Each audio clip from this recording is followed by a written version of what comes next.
great pleasure to introduce Kurt Vonnegut. I left Indianapolis following puberty. When I went to high school in Indianapolis, I learned how to walk around looking tough, because everybody had to do that. And I went out to Indianapolis, or I go out there occasionally, and they're still doing it, is walking around looking very tough, because something might happen, you know?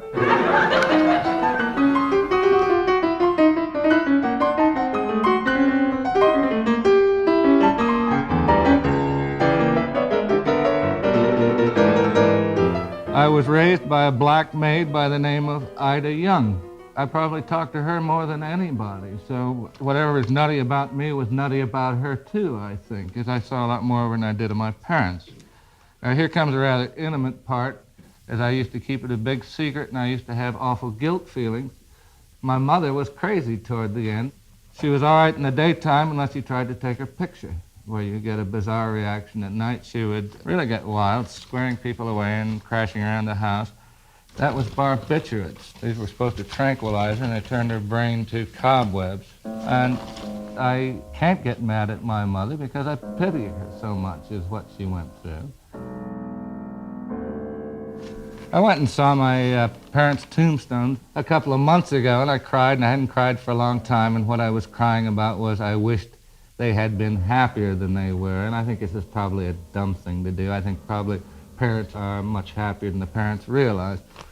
I remember I asked my father what the happiest day of his marriage had been. This was after my mother died, and he said, well, they had an Oldsmobile, and they broke into the Indianapolis 500-mile speedway one Sunday and just drove around and around and around and around.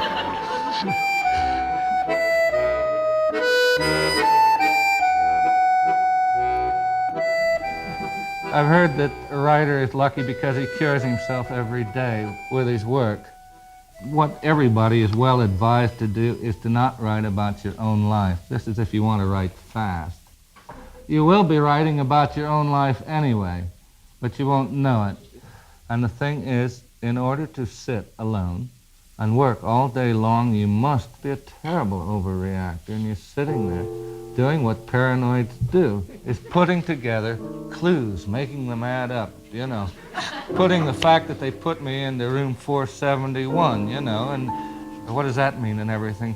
Well, nothing means anything, except the artist makes his living by pretending, by putting it in a meaningful hole, though no such holes exist, and you need paranoia for energy, too. You must be terribly worried and secretly full of hate.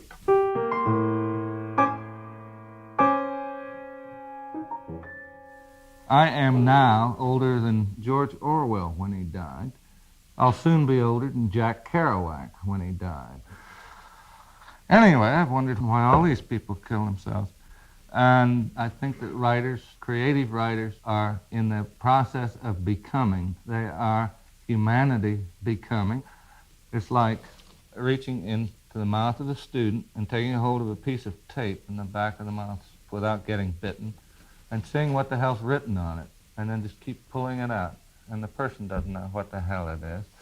And I think it becomes an exhausting thing to do. That's about it. A lot of people decline to do it anymore. It becomes too unpleasant.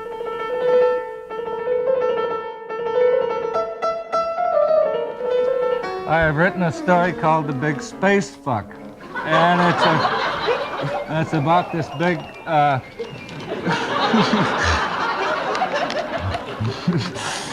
It's about the end of the world. All that are left are lampreys and human beings, and they're turning into man-eating lampreys. The space program now has built this enormous spaceship, and the hope is that human life will somewhere go on. It's got a big warhead on it filled with sperm, you see. And they are firing this thing out there, hoping it'll hit something, you see, and life...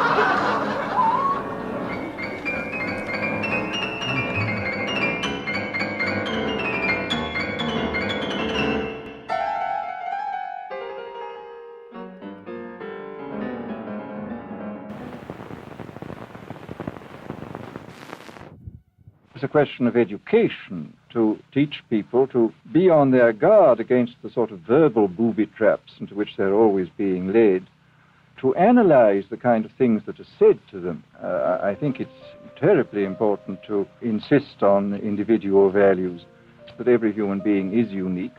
And it is, of course, on this genetical basis that the whole idea of the value of freedom is based. This is Aldous Huxley, a man haunted by a vision of hell on earth. Mr. Huxley wrote Brave New World, a novel that predicted that someday the entire world would live under a frightful dictatorship. Today, Mr. Huxley says that his fictional world of horror is probably just around the corner for all of us. There are a number of impersonal forces which are pushing in the direction of less and less freedom. The first of them can be called overpopulation. The whole essence of biological life on Earth is a question of balance, and what we have done is to practice death control in a most intensive manner without balancing this with birth control at the other end. In the underdeveloped countries, people have less to eat and less goods, and the central government has to take over more and more responsibility for keeping the ship of state on an even keel. And then, of course, you're likely to get social unrest under such conditions, with again an intervention of the central government. One sees here a pattern which seems to be pushing very strongly towards a totalitarian regime.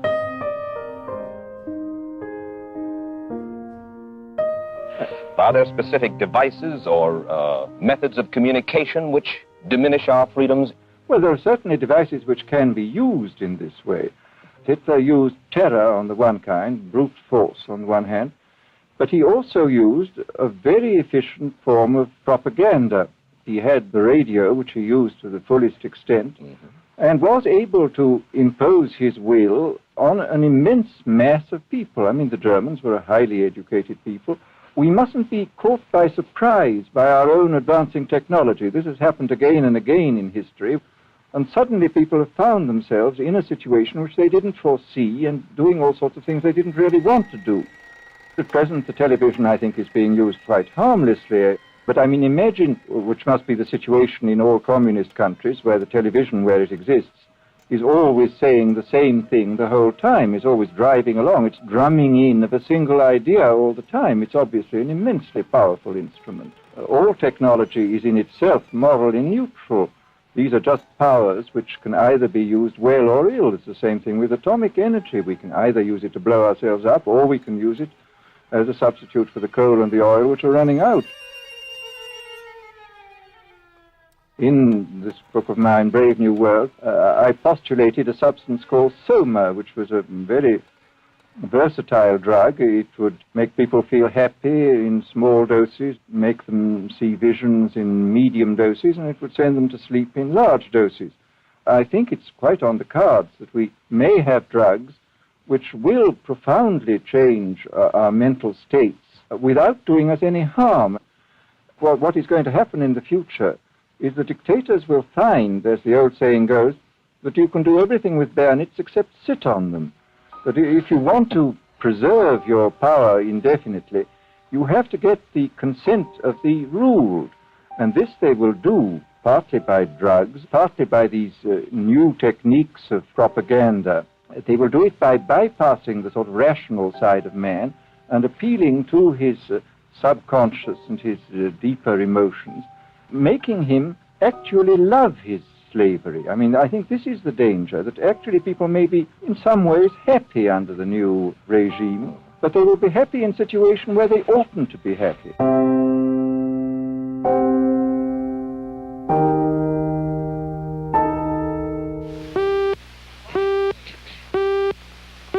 Who are you, Ayn Rand? You have an accent which is...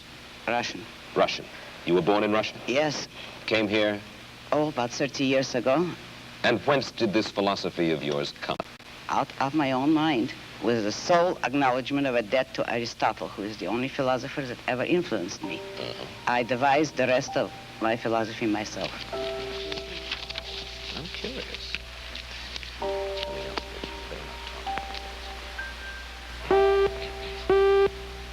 You are married? Yes. Your husband, is he an industrialist? No, he's an artist. His name is Frank O'Connor. Does he live from his painting? He's just beginning to study painting. He I was see. a designer before. Is he supported in his efforts by the state? Most certainly not. He's supported by you for the time being? No, by his own work, actually, in the past. Well, I know. By me, if necessary, but that isn't quite necessary. And there is no contradiction here in that you help him. No, because you see, I am in love with him selfishly. It is to my own interest to help him if he ever needed it. I would not call that a sacrifice because I take selfish pleasure in it. I say that man is entitled to his own happiness and that he must achieve it himself, but that he cannot demand that others give up their lives to make him happy, nor should he wish to sacrifice himself for the happiness of others. I hold that man should have self-esteem. And cannot man have self-esteem if he loves his fellow man? Christ, every important moral leader in man's history, has taught us that we should love one another. Why, then, is this kind of love, in your mind, immoral? It is immoral if it is a love placed above oneself. It is more than immoral, it's impossible. Because when you are asked to love everybody indiscriminately, that is, to love people without any standard, to love them regardless of whether they have any value or virtue, you are asked to love nobody. But in a sense, in your book, you talk about love as if it were a business deal of some kind. Isn't the essence of love that it is above self-interest? Well, what would it mean to have love above self-interest? It would mean, for instance, that a husband would tell his wife, if he were moral, according to the conventional morality, that I am marrying you just for your own sake. I have no personal interest in it, but I am so unselfish that I am marrying you only for your own good. Well, should husbands and wives Would any tally up? woman like that? I agree with you that it should be treated like a business deal, but every business has to have its own terms and its own kind of currency. And in love, the currency is virtue. You love people not for what you do for them or what they do for you. You love them for the values, the virtues. You don't love causelessly. You don't love everybody indiscriminately. You love only those who deserve it. Man has free will. If a man wants love, he should correct his flaws, and he may deserve it, but he cannot expect the unearned. There are very few of us, then, in this world, by your standards, who are worthy of love. Unfortunately, yes, very few. But it is open to everybody to make themselves worthy of it, and that is all that my morality offers them. If they will A way to make themselves worthy of love, although that's not the primary motive. Isn't it possible that we are all basically lonely people and we are basically our brother's keepers? Nobody has ever given a reason why men should be their brother's keepers, and you see the examples around you of men perishing by the attempt to be their brother's keepers. You have no faith in anything. Faith? Only No. in your mind. That is not faith. That is a conviction. Yes, I have no faith at all. I only hold conviction.